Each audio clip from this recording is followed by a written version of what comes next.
Welcome, in front of me is an STK LIFE 9, and today I will show you how you can hard reset the device through settings. So to get started, you will want to open up Settings. From here, scroll down to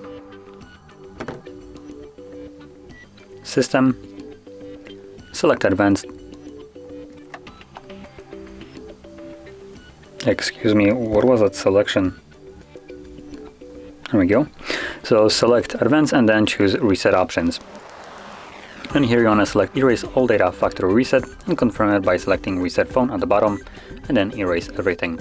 So this will begin the process, which will probably take a couple minutes, so just be patient. Once it's finished, you should then be presented with Android setup screen. So I'll be back once that is visible.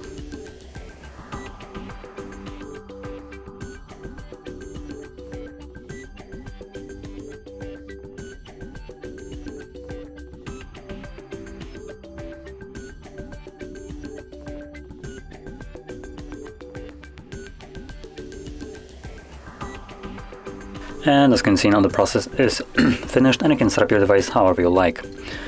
So if you found this very helpful, don't forget to hit like, subscribe, and thanks for watching.